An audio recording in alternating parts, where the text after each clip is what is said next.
So our next and final guest is Mark Sutherland. Mark is a management trainer, and facilitator and executive coach who lives with his wife in Sydney. He's graciously come down to be with us today. He was educated at Ampleforth College in North Yorkshire and has worked in banking, finance, financial services and investment. Mark also served in the British Army's oldest regiment, the Honourable Artillery Company in London. He is the author, with Neil Sutherland, of the book Exterminating Poverty, the true story of the Eugenics plan to get rid of the poor, and the Scottish doctor who fought against it.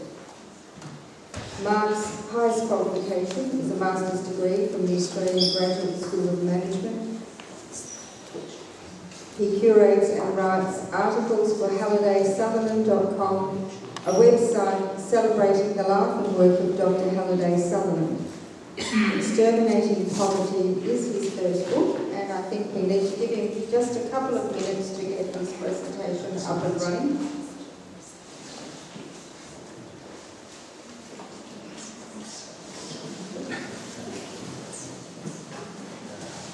Guess who's lost his speech? So, we'll take a look at his speech.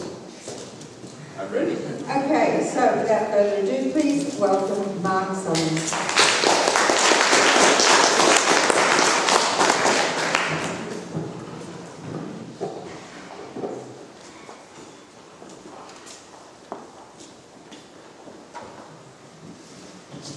Good afternoon, ladies and gentlemen. You can hear me at the back? Yep. Good, okay. What I love about being a speaker at this stage of the afternoon is I won't be falling asleep, and I hope I won't put you to sleep either. It's a great honour to be speaking to you today, and it really is. This is a project I've been working on for many years, properly since 2013, and I really appreciate Kathy Clubb for organising it. Today, I'm going to be telling you about the fight against eugenics in Britain 100 years ago. And in particular, I'm going to tell you the part played by Dr. Halliday Sutherland. I'm a grandson of Dr. Sutherland, and I was born 6 months after he died, so I was named in his memory. Dr. Sutherland is largely forgotten today, and if he is remembered, it's usually by the biographers and disciples of Dr. Marie Stopes, Britain's Margaret Sanger. They recall that she sued Halliday for libel in 1923.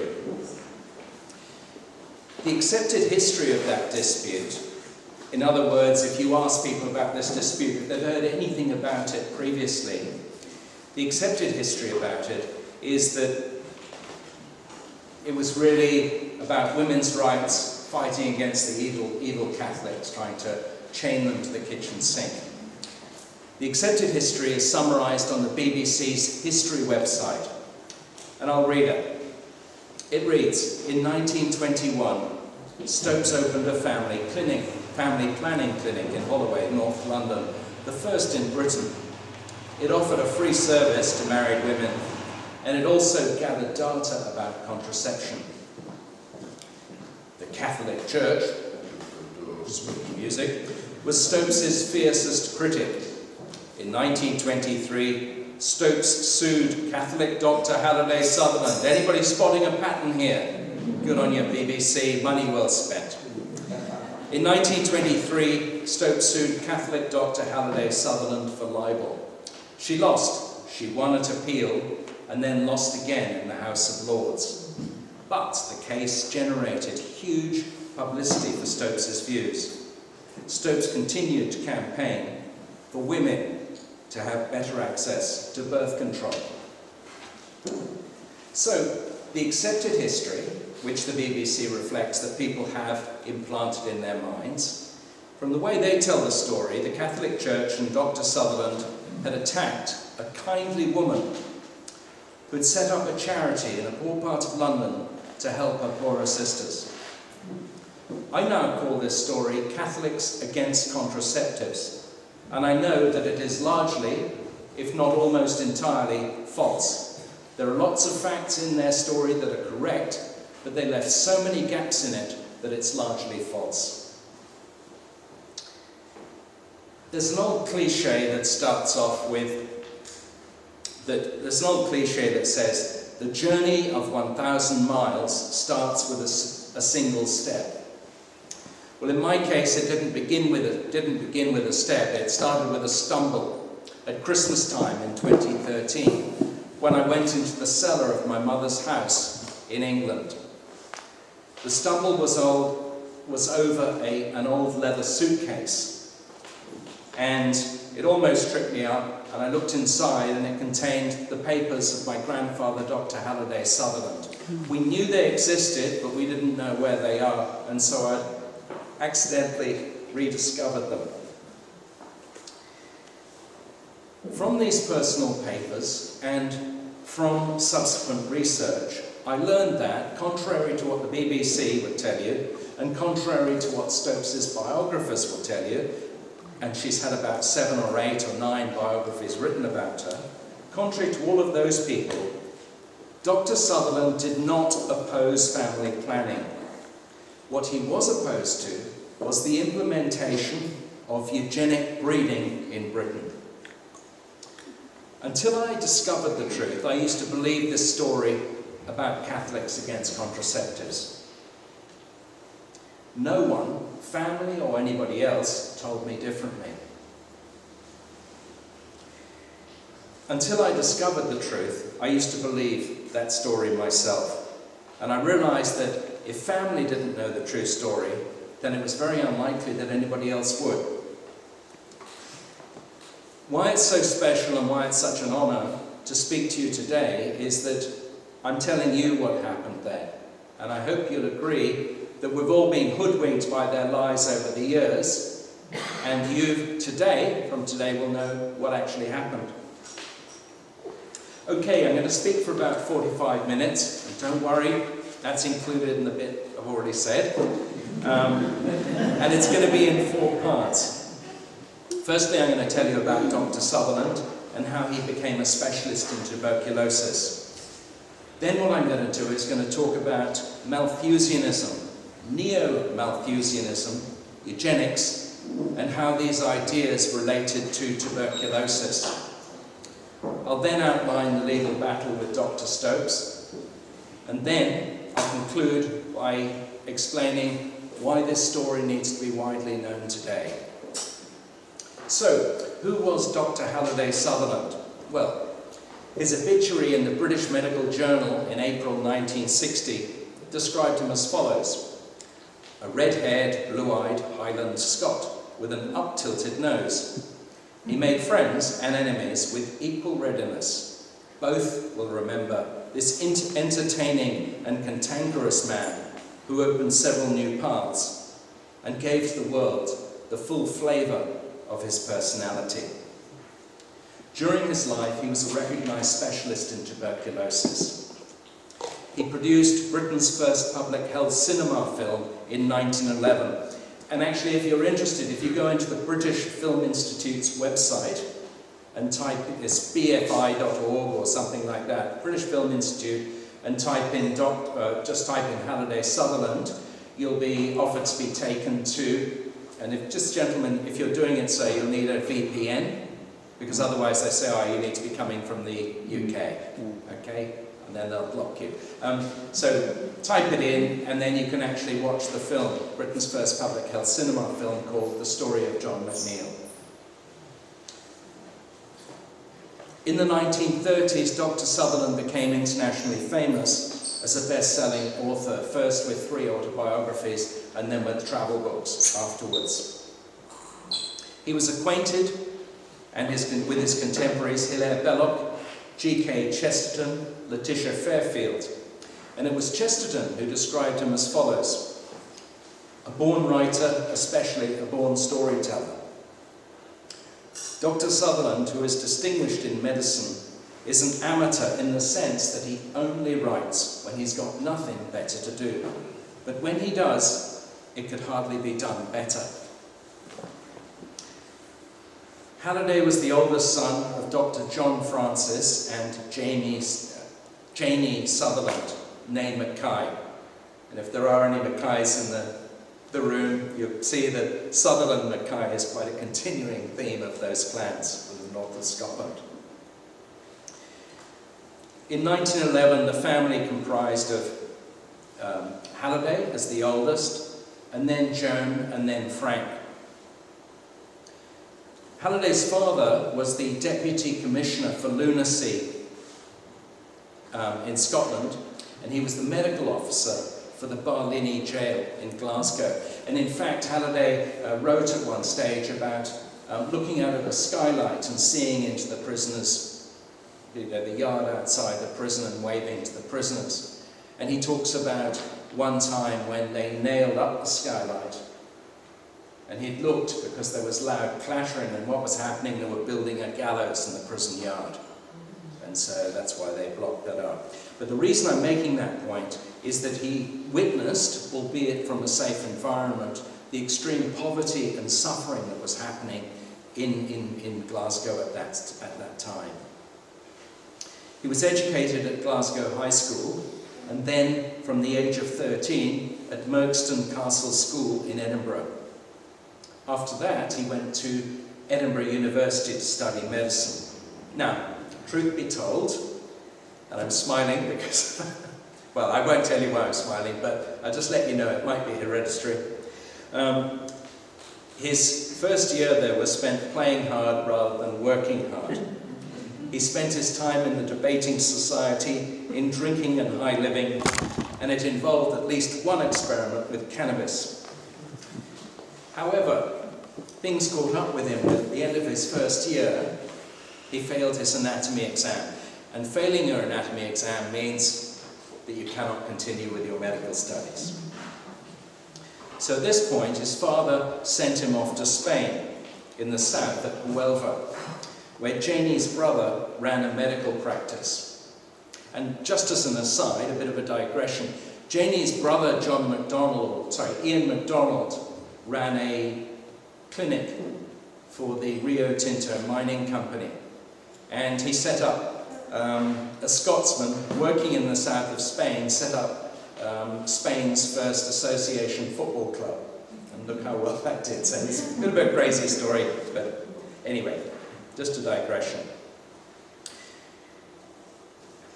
So Halliday there in Huelva, helping out in the clinic. And John Francis Sutherland tells him, look, young man, think about your future while you're away. And on his return to Britain, he's given an ultimatum. He's told by his father, look, if you want to continue your studies, you're going to have to work hard. If you do, I'll support you. If not, go and get a job. You write well, go and get a job as a journalist, and you can support yourself. And from that point on, he worked hard and he began to turn things around. Shortly after he graduated, he decided to specialize in tuberculosis. Now, one thing I'd like to emphasize is that at that time, tuberculosis was a huge problem in Britain and in Australia. Each year, consumption or tuberculosis of the lungs killed 50,000 people. And that's out of a population of about 48 million. Okay? So 50,000 people are dying each year from consumption. A further 20,000 people are dying from other forms of the disease when the tubercle bacillus gets into other organs or your bones or wherever. A further 150,000 people became disabled. And so it's not hard to see that when tuberculosis struck down the breadwinner, whole families would end up in the poorhouse or in destitution. And Halliday estimated that it was the cause of 11% of pauperism in Britain. Now, at this point, as I've mentioned, he's producing Britain's first public health cinema film in 1911, called The Story of John McNeill. He also, in 1911, became the medical director at the St Marylebone Dispensary for the Prevention of Consumption. And what they would do is they would go into people's houses in the slums of St Marylebone. They would rip down all of the drapes and curtains, you know, that very heavy Victorian flock wallpaper, and they'd clean all of that up so that there'd be less dust in the room. They'd arrange for the painting or whitewashing of the walls so there'd be less dust, and then the windows would be permanently open. About 10 minutes walk from the dispensary. And if you want to actually see, you can't actually see the dispensary today, or this other thing, but anybody here know where Madame Tussauds is in London? Yeah? No? Okay. It's at the end of that street. Head up towards Regent's Park, and that's where it was all located. Anyway, about 10 minutes walk from the dispensary, he set up an open-air school in a bandstand in Regent's Park. The school was for pre-tuberculous children, and I was hoping to show you pictures. Unfortunately, I wasn't available, but if you do see the pictures, it's literally a bandstand and there are children standing outside, and then you notice, hey, this is Regent's Park, which you associate trees, and the trees don't have any leaves on them. Why? Because it's winter.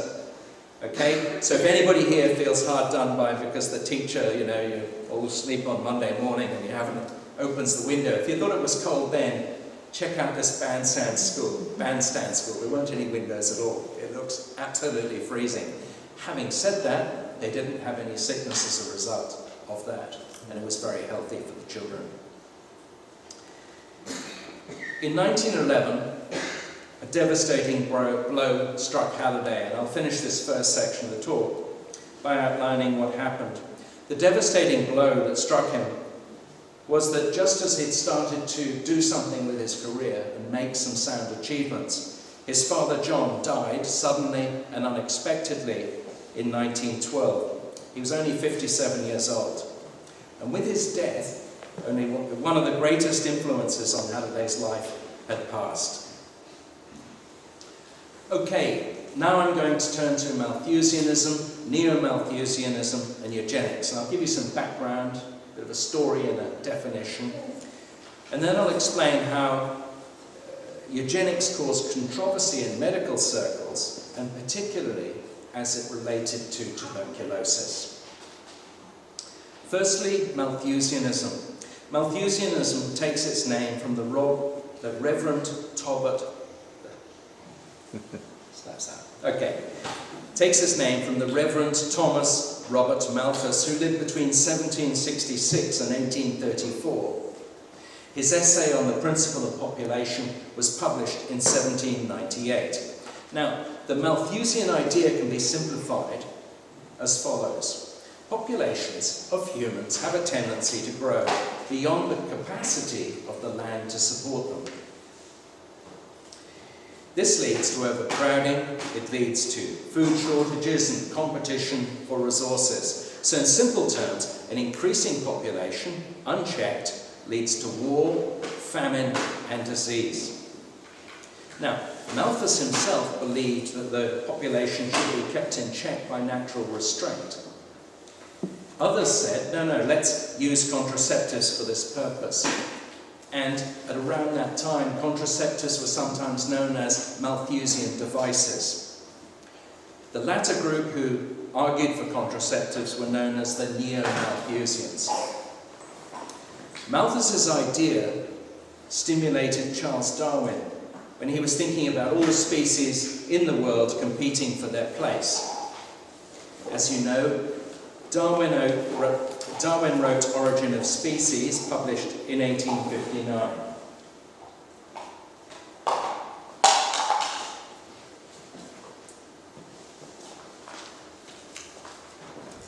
The full title of the book gives you an indication of the direction this is taking. It was called On the Origin of Species by Means of Natural Selection, or The Preservation of Favoured Races in the Struggle for Life.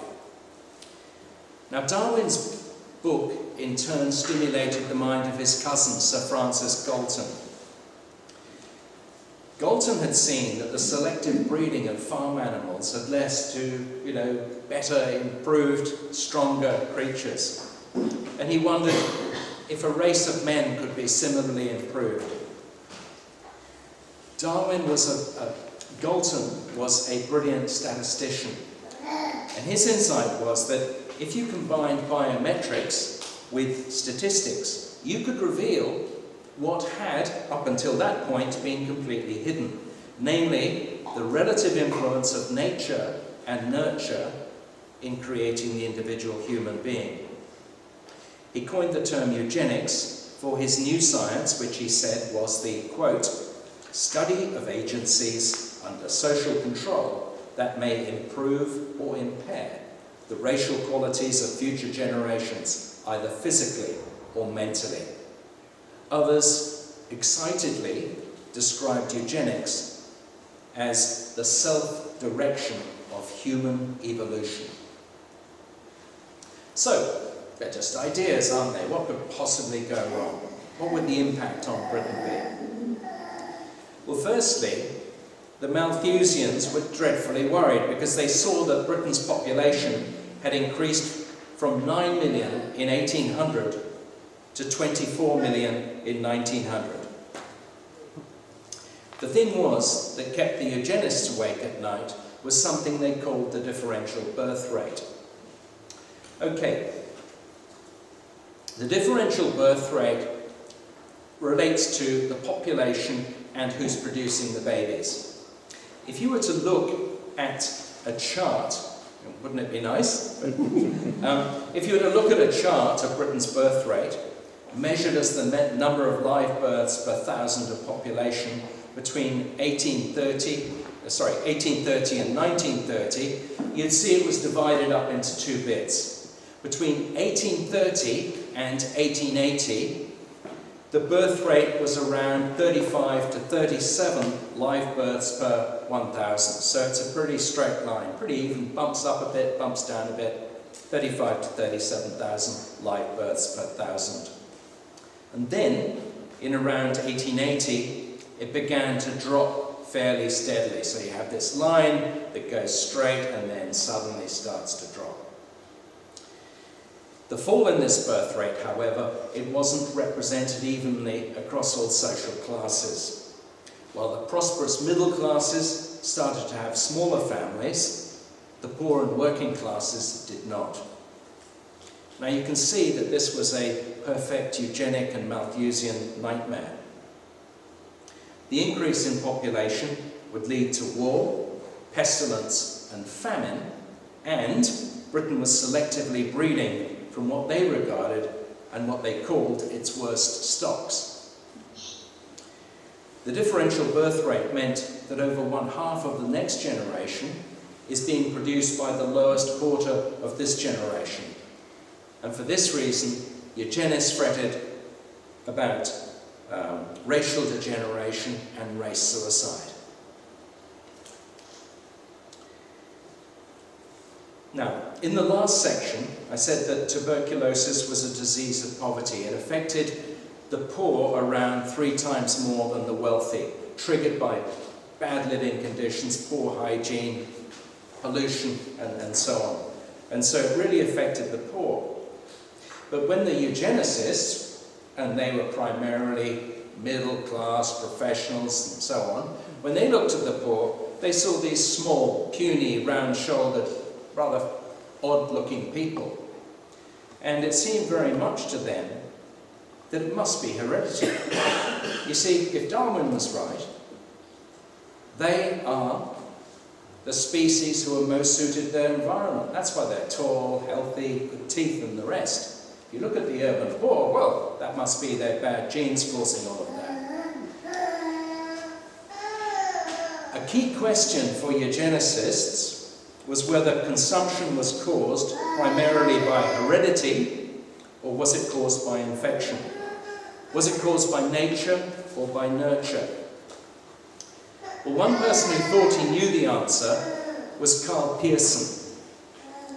Pearson was Galton's protege, and he was the first professor of eugenics in the Galton chair at London University. he said that when it came to tuberculosis, heredity was significantly more important than infection, by at least a factor of 10 to 1. Therefore, he said, if you wanted to reduce the death rate from tuberculosis, you'd have to use what he called nature's method. Sounds pretty innocuous, doesn't it? Nature's method basically meant that you wouldn't put a lot of money in trying to keep the tuberculous people alive. What you would do is you would try and ensure that they died before they produced any progeny. Members of the medical establishment agreed with Pearson. Sir James Barr was president of the British Medical Association, and he gave their presidential speech at their 1912 conference in Liverpool.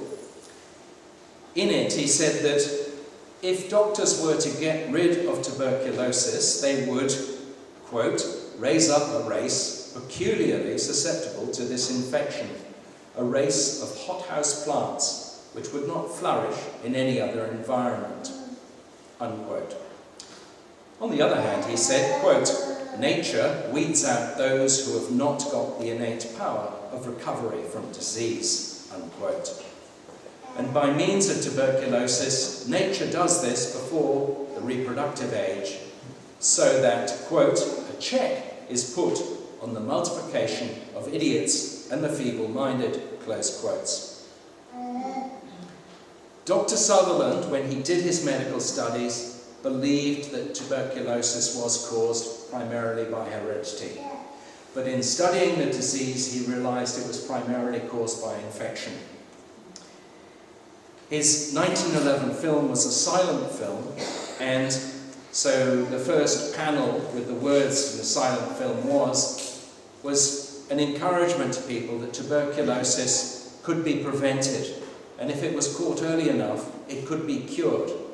But people like Sir James Barr didn't see it that way at that time. Shortly after Barr's speech in 1912, so the 1912 conference was in July, and in November, Dr. Sutherland wrote an article called The Soil and the Seed in Consumption. And it was published in the British Medical Journal, and it rebutted Barr's views on medical and scientific grounds. And it was a direct attack because he used the same analogies, the same metaphors, and the same references, very much to sort of say, respectfully, sir, as in no respect, I disagree with you. Well, shortly after the First World War broke out, 1914, and this heightened eugenic anxiety for two reasons. Firstly, racial degeneration was confirmed when men turned up to enlist in the recruiting offices in Britain's great industrial cities. Many of them were in appalling condition, both physically and mentally, and they were rejected as unfit to serve.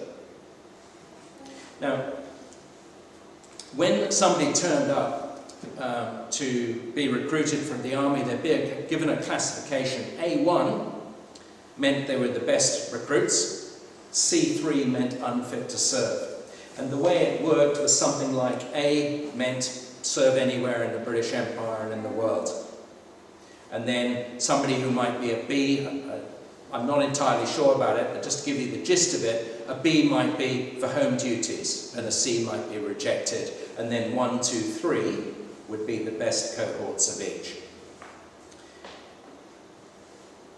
And so all of these people turning up, huge numbers were being turned away because these people are not fit to fight. The second reason that the eugenicists fretted was that the war was considered eugenic, in other words, the opposite of eugenic. Because while the eugenically fit and strong and mentally healthy men are getting slaughtered in the trenches, those classified as C3s remained at home with their missus. Okay, so towards the end of the war, the intensification of the nature or nurture debate was carrying on. And I'll illustrate this by speeches made by Dr. Sutherland and by Sir James Barr. In September 1917, Dr. Sutherland made a speech called Consumption, its cause and cure. And that was one of the speeches I found in the suitcase. I wasn't aware of it until that point. In this speech, he said that while the means to cure tuberculosis was within reach, the cure of the disease was hampered by eugenists.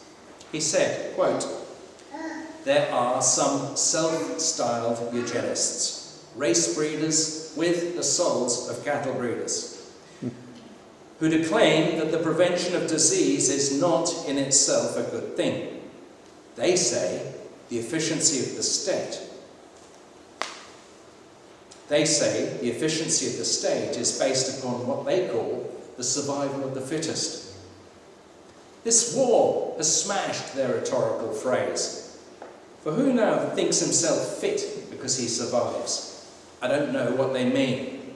I do know that in preventing disease, you're not preserving the weak, but conserving the strong. And I do know that those evil conditions, which will kill a weakly child within a few months of birth, and slay another when he reaches the teens, will destroy yet another when he comes to adult life." Unquote. 1 year later, in September 1918, Sir James Barr made a speech on the future of the medical profession. He said, quote, "Until we have some restriction in the marriage of undesirables, the elimination of tuberculosis is not worth aiming at. It forms a rough, but on the whole, very serviceable check on the survival and propagation of the unfit. Personally, I am of the opinion that if tomorrow the tubercle bacillus was non-existent, it would be nothing short of a national calamity. We are not yet ready for its disappearance."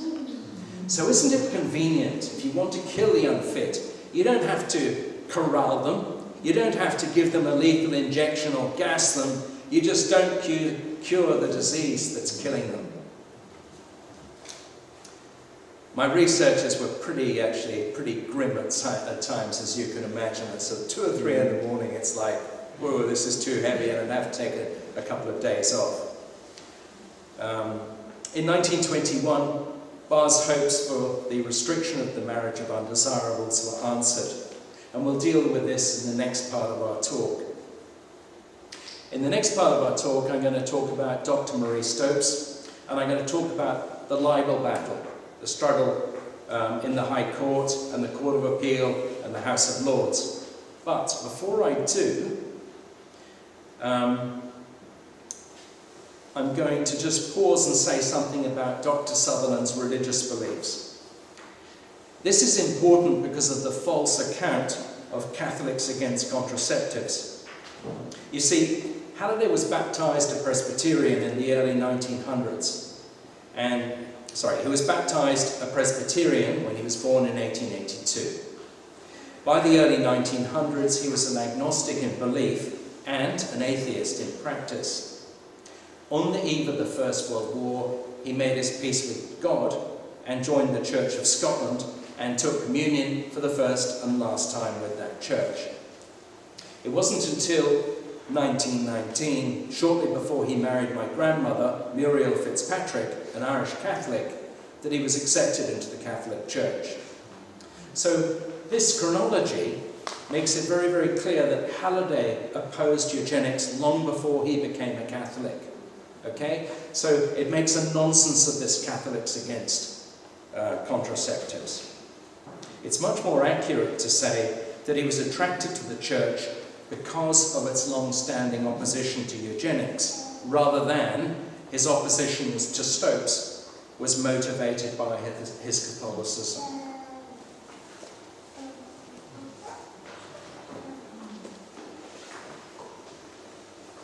Now let's turn to Dr. Stopes.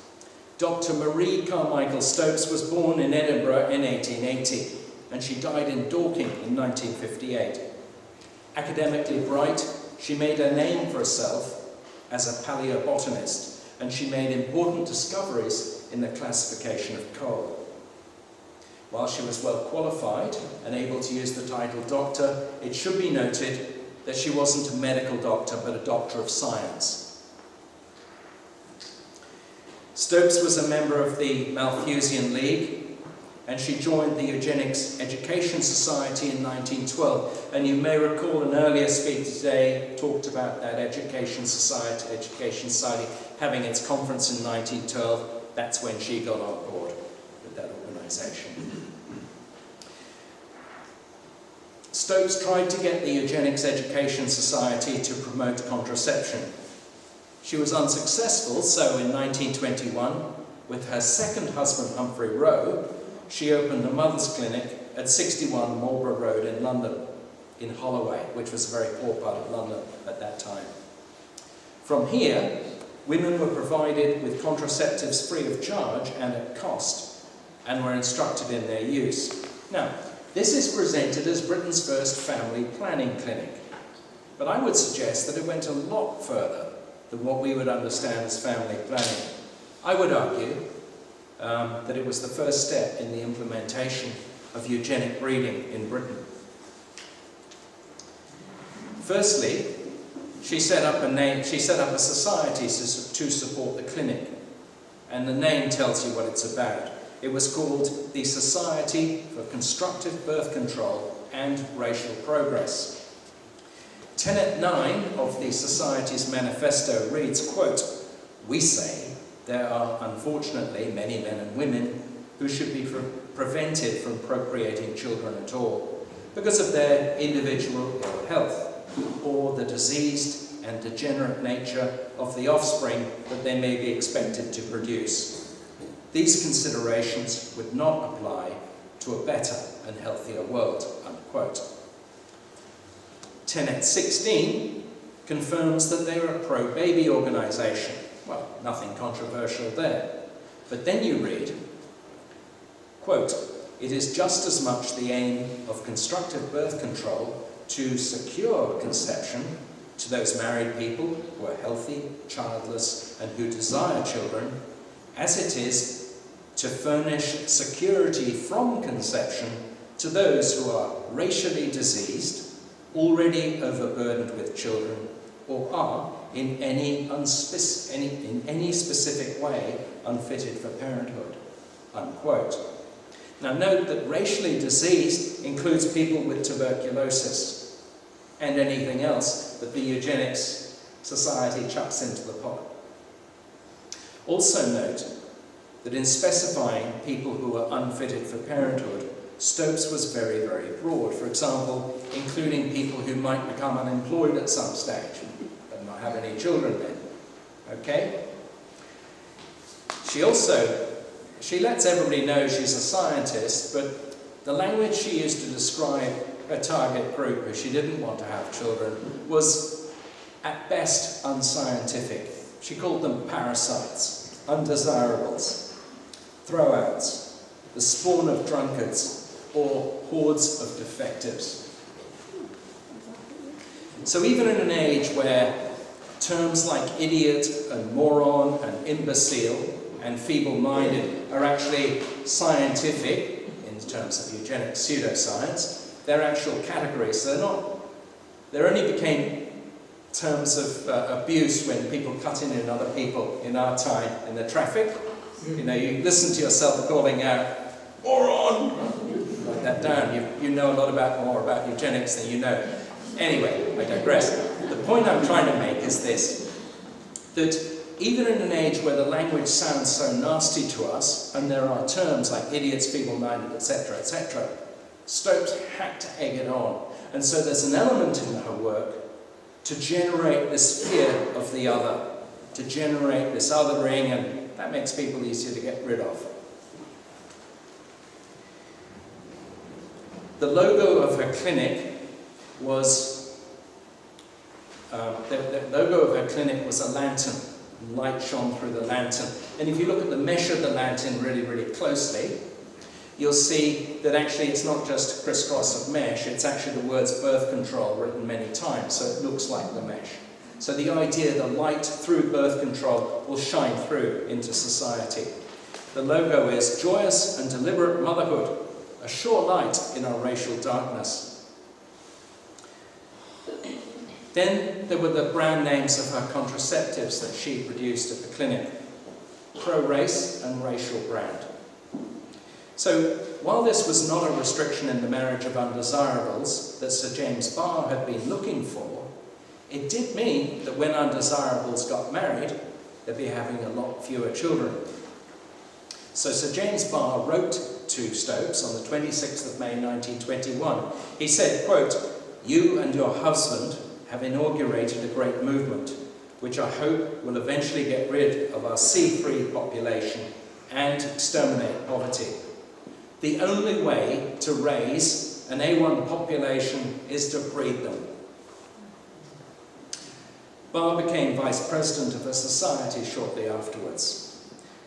Now, if you're to look at the Mother's Clinic, it's just basically a shop front with the Mother's Clinic, and there's a sort of apartment upstairs, maybe two, but it's a pretty small building. It's not huge and extensive. So if you're opening up this clinic, which is a shop front and a couple of rooms, who do you get to support it? Well, you get some of the great names of her era. So in addition to Barr becoming a vice president, other supporters included people like Bertrand Russell, John Maynard Keynes, George Bernard Shaw. He wasn't a vice president, but he was a supporter. H.G. Wells, and other great names that you probably haven't heard of. Okay, so this was not, this is a very impressive list for a small clinic in North London. But the reason those people were there, because she expected that movement to spread right across Britain and get rid of undesirables. Stopes, we're told by her biographers and by her disciples, is the woman who gave British women reproductive choice. So we should examine this claim. The fact is that, with the exception of the oral contraceptive pill, there was no contraceptive device today that wasn't already available in 1900 and in a greater variety. What Stopes did was to make contraception available to the people least likely to use them: poor, working class women. While Stopes was providing these contraceptives to poor women who wanted them, free of charge or at cost, she advocated the compulsory sterilisation of the C3 mothers who did not, actually, and the men as well. She lobbied politicians. She sent out in the 1921 election, she sent out a questionnaire and received 200 replies saying, if you're elected to Parliament, you will support this thing to get rid of the undesirables, won't you? And she's received 200 replies, yes and no. She also lobbied Prime Minister Lloyd George, sent him with a letter saying, read my book, Radiant Motherhood. This will save you more money. This will save you more money than any additional ministry might. And she highlighted the phrases in the book where she advocates the compulsory sterilisation of undesirables through X-rays. So for all the talk, which, let's face it, until a few years ago, until this research, I used to believe, got a point there. For all the talk about Stopes giving women choice, the fact is that had the laws for compulsory sterilisation that she lobbied for been passed, in the case of the C3 women, that choice would have been made by the state. In July 1921, Dr. Sutherland attended a talk at the Medico-Legal Society. There, he saw Professor Louise McIlroy. Who here has heard of Professor Louise McIlroy? I thought so. I didn't used to know. Okay? But the fact is, Professor Louise McIlroy was a distinguished physician and the first female professor of gynecology at London University. So all of the biographers and disciples of Stopes who say, go girl, it's all about feminism, it's like, how come you don't promote Professor McIlroy? Might be an agenda there. Anyway, Professor Louise McIlroy spoke on birth control. Halliday heard McIlroy describe the cervical cap, the device used at Stopes's clinic, as the most dangerous of which she had had experience. As a result, Dr. Sutherland wrote a Catholic Truth Society pamphlet entitled "Do Babies Build Slums?" Because according to the Malthusians, they do. Amazing how babies, there's a slum. Okay. He later expanded it into a book which was published in 1922. It was called Birth Control, a statement of Christian doctrine against the Neo-Malthusians. Now, in it, in a section headed Exposing the Poor to Experiment, he wrote as follows, quote, "Secondly, the ordinary decent instincts of the poor are against these practices, and indeed they have used them less than any other class. But, owing to their poverty, their lack of learning and helplessness, the poor are the natural victims of those who seek to make experiments on their fellows. In the midst of a London slum, a woman who is a doctor of German philosophy has opened a birth control clinic where working women are instructed in a method of contraception described by Professor McIlroy as the most harmful of which I have had experience. It is truly amazing that this monstrous campaign of birth control should be tolerated by the Home Secretary. Charles Bradlaugh was imprisoned for a less serious crime." Now, Charles Bradlaugh, he and Annie Besant, about 40 or 50 years previously, had published a Malthusian tract called The Fruits of Philosophy, and they were put in jail for a while, but then they were released on appeal. But that was what that reference was about. Anyway, these are the words that led Stopes to sue Dr. Sutherland for libel. And so you'll frequently, if not every single time, read them in the biographies of Dr. Stopes. I have never seen, even once, any of these biographies which refer to the paragraph that followed, in which Dr. Sutherland said that if children were forbidden to the poor as the privilege of the rich, Britain would become a servile state. And of course, his contemporary Hilaire Belloc wrote The Servile State. But to be clear, it meant that Britain would become a slave state in which the poor didn't have any role other than as workers. When Dr. Sutherland received the writ, he didn't have any money to fight the case. Trials are expensive. Litigation's very expensive. And so, win or lose, he faced financial ruin. Now, at that time, he and Muriel had 3 children, my Aunt Jane, and twins Peter and John. Anyway, he got together with a journalist friend and a lawyer. And the lawyer told him what he probably didn't want to hear, which is, those words are defamatory. And how are you going to defend yourself? And Halliday said, I'll probably have to defend myself. How are you going to defend yourself? You've got a solicitor. And he said, I'll probably defend myself in the High Court. Anyway, the journalist friend contacted the Westminster Archdiocese. Shortly afterwards, Halliday received a message by phone. Cardinal Bourne, the Archbishop of Westminster, Cardinal Bourne will support you to the end. In addition to moral leadership, Cardinal Bourne contributed £500 from his personal funds. Raising money was a problem, and actually it was all a bit desperate, but they did it. Raising money was a problem, though at one stage additional collections were being held during Catholic Sunday Masses to raise money. Halliday prayed to St. Thomas More for courage to continue the battle. The case opened on the 21st of February 1923. It took 6 days to resolve. Eminent physicians testified for both sides, and while you may not know the names, when I say eminent, I'm talking about, for instance, one fellow who was the fellow who started the surgical technique of putting metal devices in bones to help them heal more quickly. Another one was the fellow who discovered hormones. So you may not know that was William Bayliss, Sir William Bayliss, for example, but certainly you'd recognise that was an important discovery. So they really had the best testifying for both sides in that trial.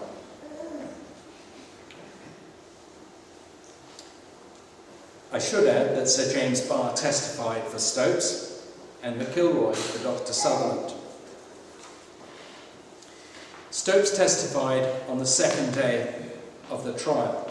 And again, in her biographies, I never ever read this quote before. She said under oath why she established the clinic. She said, quote, the object of the society is, if possible, to counteract the steady evil that has been growing for a good many years of the reduction of the birth rate just on the part of the thrifty, wise and well-connected, and the generally sound members of our community, and the reckless breeding from the C3 end, and the semi-feeble-minded, the careless, who are proportionally increasing in our community because of the slowing of the birth rate at the other end of our social scale. Statistics show that in every year the birth rate from the worst end of our community is increasing in proportion to the birth rate at the better end. And it was in order to try to right that grave social danger that I embarked on that work. Shortly after I read that, I thought, that's really odd. I never read that in the biographies. And shortly afterwards, somebody, I couldn't tell you who, put it on her Wikipedia page. Dr. Sutherland won in the High Court. Then he lost on appeal. And actually, before it went to the Court of Appeal, one of the jobs of Stopes' solicitor was actually to check out if any of the three appeal judges was a Catholic. Yes, they go to the clerks and stuff like that, otherwise it'd be a mistrial or something. Anyway, she won in the Court of Appeal, and then Dr. Sutherland counter-appealed to the House of Lords, and he won a conclusive victory in 1924. Before I leave the trial, I thought you'd be interested to know about the Australian aspects of the trial. In Stopes' testimony on the second day, she spoke about Marion Piddington. Now, Marion Piddington was an Australian woman who, around that time, was advocating scientific motherhood. You see, many Australian women were without partners after the slaughter of the First World War. And Piddington advocated artificial insemination without marriage to make up the numbers of Australian children, of course, using eugenically suitable donors. And you'll probably see that this sort of movement in Australia is probably what led to the expertise in that field today. Another Australian was Dr. Norman Hare, an Australian doctor from Sydney, who testified on the fourth day of the trial. Now, Hare was there under subpoena, which means he's appearing neither for the defence nor for the plaintiff. He's just there as a neutral party because he's compelled to come to court. But that said, his testimony was extremely damaging to Stopes. It revealed that during her testimony, she'd lied to the court. It also revealed, when they read out a letter, that she had asked him to fit women with a device known as the gold spring after he had told her it was a dangerous instrument and that it could lead to septic abortion. Hare was no innocent, and like Stopes, he was a birth controller. And actually, about 6 months after Stopes set up the Mother's Clinic, he set up the Malthusian League's answer to that, which was the Walworth Women's Clinic. But he was also a birth controller, but he went further. And if you look at the newspapers in the 40s and 30s in Australia, you'll see him advocating infanticide. Hare said, quote, humanitarianism only results on the wasting, on the hopelessly unfit, of money and care, which might be spent very profitably on the fit, and in keeping alive those who should never have been born, unquote. The last Australian connection was that Dr. Sutherland visited Australia in 1939, which the Canberra Times described as the most extensive lecture tour yet undertaken in this country by either an Australian or a visitor from overseas. He addressed a packed Sydney town hall and gave similar speeches in Melbourne as well. So, I'm going to conclude by posing the question, does any of this matter today? And I believe that it does, for a number of reasons. Firstly, contrary to popular belief, eugenics is alive and well and thriving today. Many people associate eugenics with Nazi Germany, and they assume that, hey, the Third Reich were destroyed, so therefore eugenics were destroyed as well. At the end of the war, there goes eugenics. Not so. When researching this book, I wrote a book about it, I didn't mention that speech. I wrote a book called Exterminating Poverty, the true story of the eugenic plan to get rid of the poor and the Scottish doctor who fought against it. And when researching it, my co-author and brother Neil Sutherland and myself met Anne Farmer, and she's a social historian and author.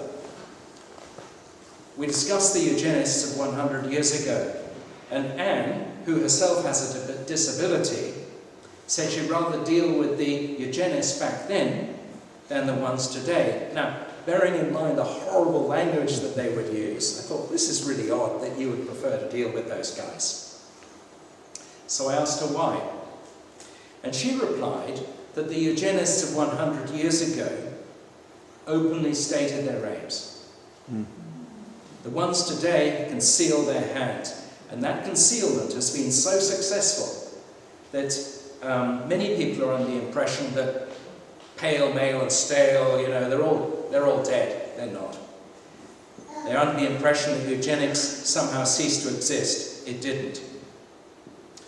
In 1958, Dr. Stopes died, and she left her clinic to the Eugenics Society. Now, at that stage, there was the Family Planning Association, which could have received the clinic, but she left it to the Eugenics Society because she didn't want it to become giving contraceptives to help women do family planning, regardless of whether you agree with contraceptives or not.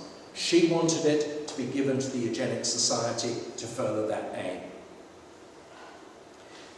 At around that time in 1958, the Society was facing an existential crisis in that its membership had dropped by almost one half.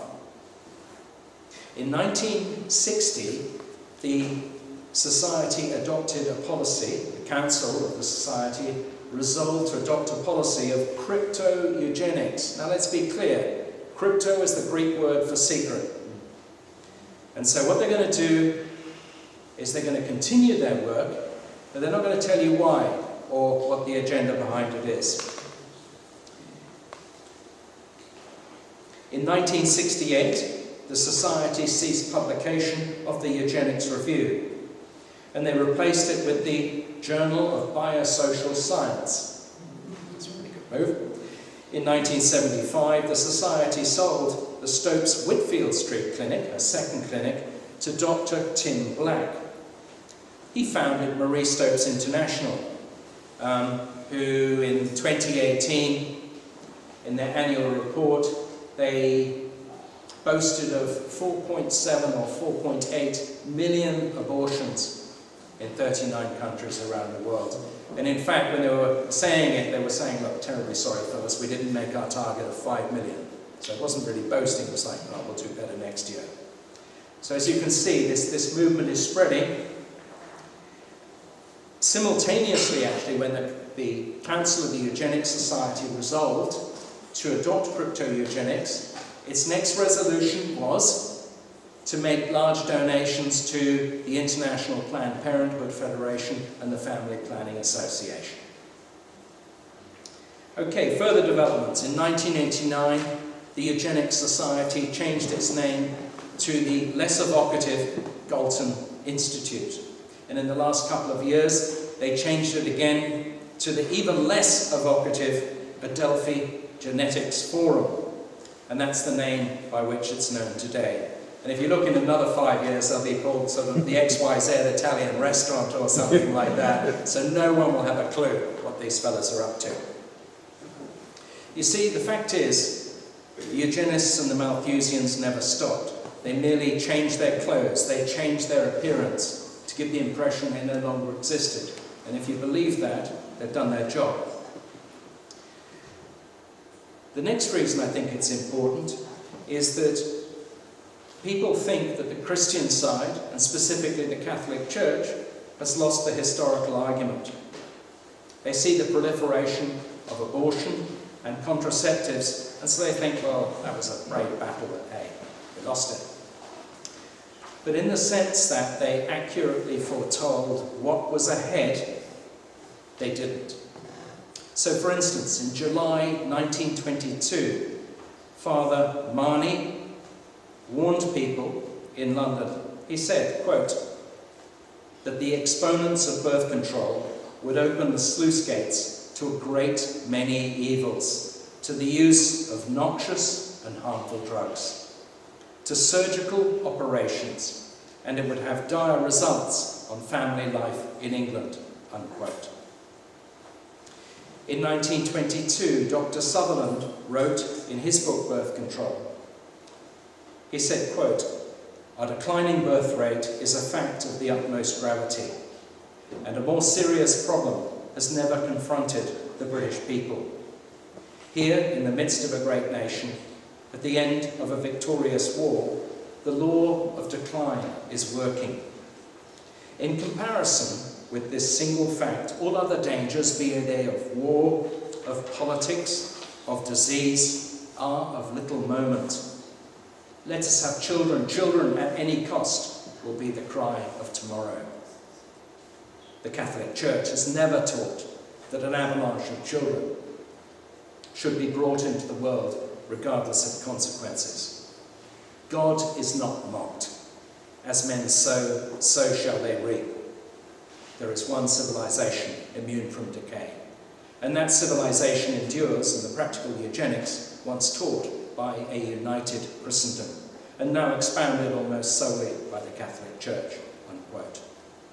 In 1929, he foretold the future of Europe, the Europe that we see today, when he said, quote, the cataclysm which may end the 8th known epoch in civilization may be a lack of European children, unquote.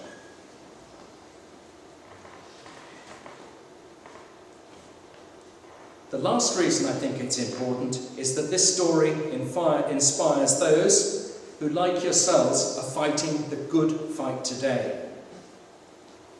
The fact is, in Britain 100 years ago, there was only one institution that stood against eugenics. It wasn't the Fabian socialists, and it wasn't the captains of industry, it wasn't members of Parliament, nor the trade unions, nor the Anglican Church. The only institution was the Catholic Church.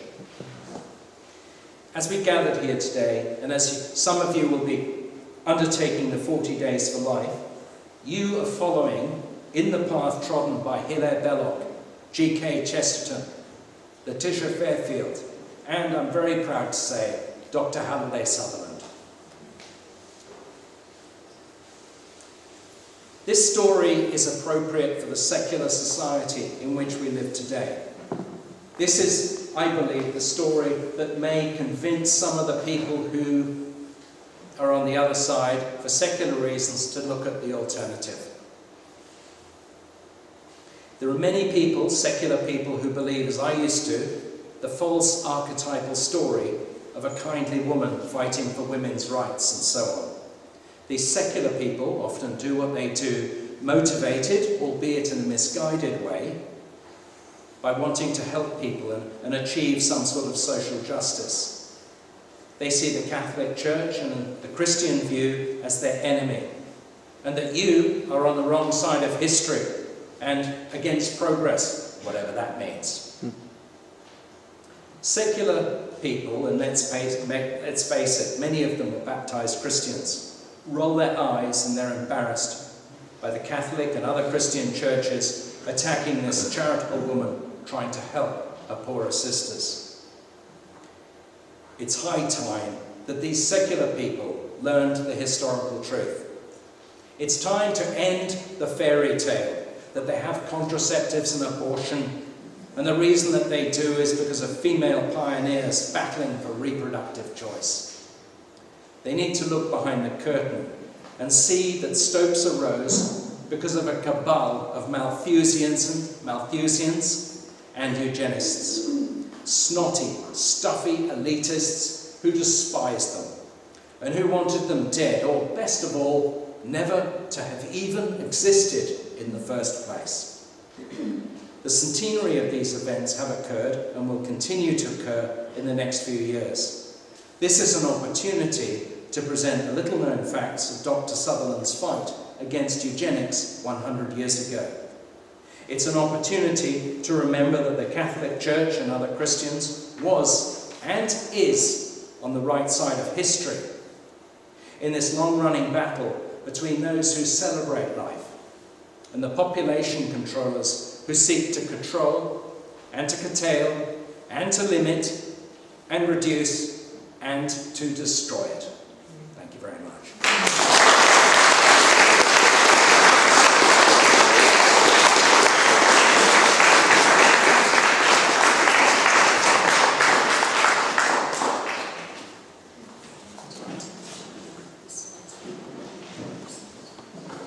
Yes, today, see, I told you I'd done the British Army shouting course. Today, I meant to have some slides, and what I will do is on HallidaySutherland.com, I will put a blog post up there. So if you go to HallidaySutherland.com main page, give me by about lunchtime tomorrow, okay? I'll make sure that it's up on the website and available to you to see the pictures.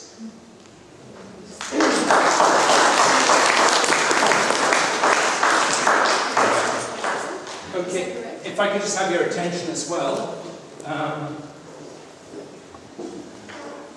the rear, I bought some books that were sold out of those, I think. See, they're selling like hotcakes, you know? Yeah, there's one Only left. four. No, there's one. We got one left, okay? But there's a poster of Dr. Halliday Sutherland with a quote from him, and on the rear, the book cover, okay? And the thing is this, is that if you can get the book, great. If you can't get the book, go on to Amazon, because the preview will give you the first section of the book, which is all about the battle against eugenics, so you can learn from that. The other thing is go to HallidaySutherland.com, where you'll read about Dr. Sutherland's life and his work. Also, if you go to exterminatingpovertybook.com, exterminatingpovertybook.com, if you go there, you can download chapters where it's not me reading it, it's an AI program. It's actually quite good, and they'll just read chapters of the book to give you a flavour of it. But anyway, have a look and do. And the thing is, if you've got any questions for me or whatever like that, you can contact me through either of those sites. Do take a leaflet, they're free. Thanks again.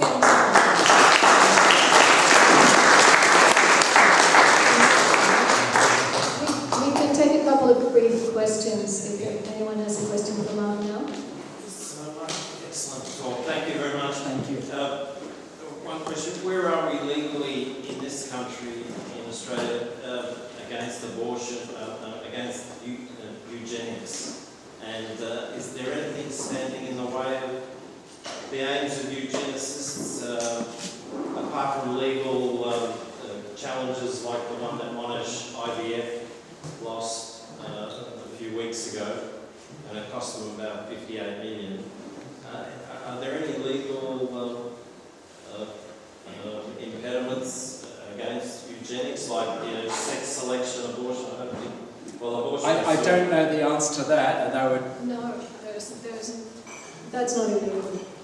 Yeah, sex selection is not illegal, is it? Yeah. What I do know is that if you go, they're now developing artificial wombs for sheep, I think, and maybe they're probably going to do humans.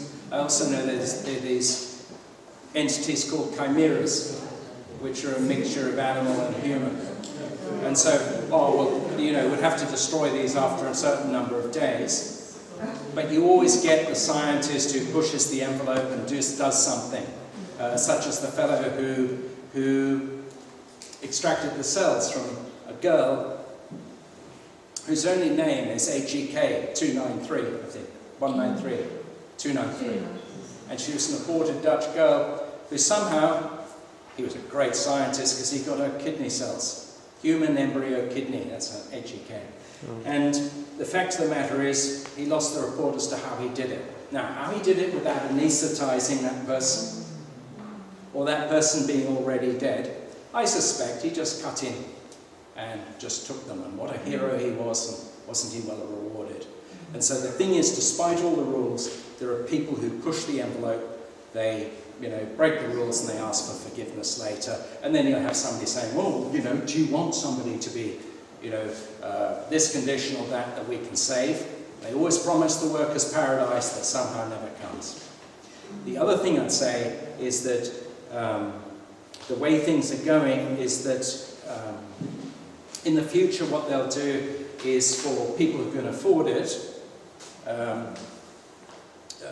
having children will involve IVF, and you'll produce 100 fertilised eggs, and then the expert will go and look at them and identify which one is going to be the one where the person's going to be 6'7", immensely strong, and an IQ of whatever, huge IQ.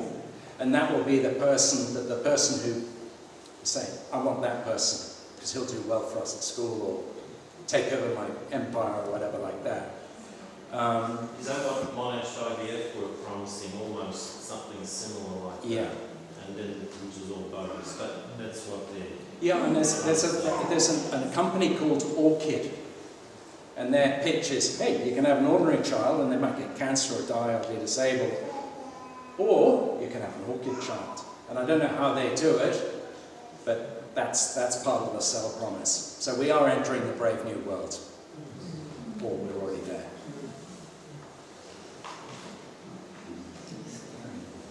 Yes, Jim.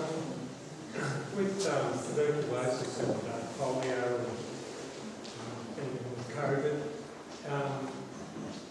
is it true that these have already been patented under the American patents, and they've been patented many, many years ago in relation to,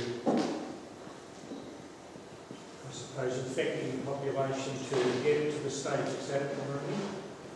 Like you created a disease or a problem, and then you vaccinate people to get rid of that problem when it creates a genealogical change within the human. And now we've got to a stage where we have a lot of foreign bodies in our system through the vaccinations, and with a lot of other influences via water treatments and food, processed foods, we're actually destroying the God-given beauty of the body in relation to infiltrating our lives with artificial situations that the people that have set these patents up, manipulating us to the extent where they can exterminate us at any given time. And the problem that you're just saying now, I've seen a few posts, people that have actually seen and had experience with some of the universities and also private companies that are producing, what you said before, artificial puny cribs, 30,000 of them in a lab ready to go, and they can actually emulate and they create a womb, you said a womb, and I've seen pictures of it where they have actually got to that stage where they're ready to just push the buttons. So all that you're saying is so dramatic. I thank you, because I never thought that it had gone back to that era. I've heard of Hitler mucking around with eugenics, but putting the dots together now, I can actually see how even the medical profession, the big pharmas are all institutions. The doctors that are coming out of there aren't interested in the holistic approach or the natural approach to well-being, and we'll be continuously a sick society because they don't need us anymore, they just need us to keep paying out money so that we can just stay alive, let alone go to work and do a good job. So do you feel that another, like, from what Dr. Sutherland was doing to what we're experiencing now is at its peak? Yeah. Just to address a few points. The first one is that the company, the universities, who produce those artificial worms, my prediction is they won't be using the Central London hatchery, which as their brand name. Remember, in Brave New World, it was called the Central London hatchery. So that's my first prediction. Second thing is, I think the Nazis and the Third Reich are like the Big Bang with which the magician distracts you from noticing something beforehand. And when it happened, and they're putting all the Nazis on trial, all of the British eugenics are sort of, get off the stage. And likewise in America, and some of the Nazis literally looked at what was happening, and they sort of said, well, our compulsory sterilisation laws were based on what you guys had passed in California and 20 other states in America. And why it's such a delight and such an honour to speak to you today is that when I started the project, and I thought, crikey, I'm the only person who knows this story, by stripping over the suitcase and reading some books and papers and stuff. And because I thought that the biographers of Stopes, I thought, wow, you'd be really interested to see this, other side from Dr. Sutherland. And I just didn't get any answers from these people at all. Just completely ignored me. And then I realised that maybe there was an agenda behind it. Maybe not. Maybe my marketing was crap, okay? Partly to do with it. But the thing is, it's rolling on. So, are they trying to kill us? I don't know. I do know, the biblical phrase, buy their fruits. And if you look at buy their fruits, you can see what they're doing. And what worries me is a lot of people who support abortion and birth control and all of the brave new world, euthanasia, they don't realise that actually in about 20, 30, 40, 50 years' time, you're taking up a really expensive hospital bed. Okay? And then it'll turn into, you've got a toothache, we can kill you. And then you go back to people like George Bernard Shaw. Anybody seen George Bernard Shaw on the internet? And just look it up. George Bernard Shaw makes a speech on the internet, and he said that his idea was that once a year you would go to somebody who would be like a tax collector, a tax assessor, and you would have to justify as to whether you should be allowed to live or not. But if you were a burden to other people, off you go. And these people who go science, go freedom, or whatever it is that they go, don't realise that they are lining up in the queue, and then their turn will come when they are at their weakest and most vulnerable.